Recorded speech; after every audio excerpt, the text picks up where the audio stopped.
And it's the same in English. In English, we can call it the aorta or the life artery. But Muslims will claim that since these passages use two different words for aorta, Muhammad saying that he could feel his aorta being severed has nothing to do with Allah saying that he would sever Muhammad's aorta for fabricating revelations.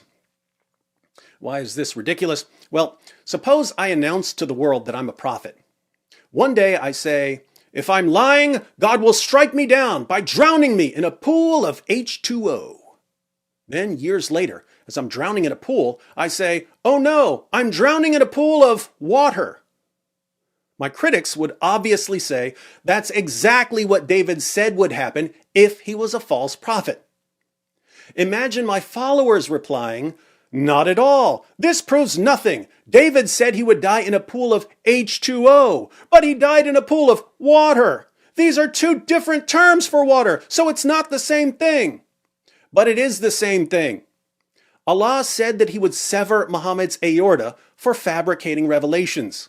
Muhammad died saying that he could feel his aorta being severed. That's a problem. Deal with it.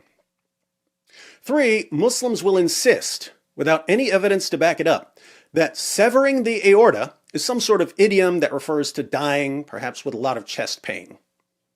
But this is completely irrelevant. If you want to say that severing Muhammad's aorta doesn't literally mean severing Muhammad's aorta, but instead refers to something else, fine. Whatever you say the phrase means, it's what Allah said would happen to Muhammad for fabricating revelations, and it's exactly what happened to Muhammad.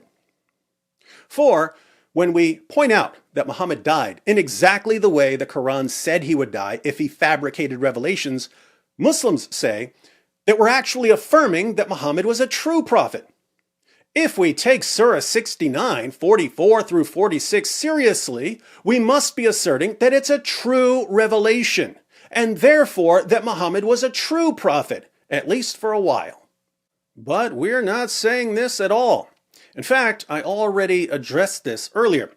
If I stand up and say, I'm a true prophet, and God will strike me with lightning if I'm lying, and then I get struck by lightning, this doesn't mean I was delivering a true revelation when I said that God would strike me down. It would only mean that God saw what I said and decided to completely, utterly, totally humiliate and expose me. No true revelations required. 5, there's always the tu quoque fallacy. Muslims will say, so what if Muhammad died an agonizing death? Jesus did too, which is strange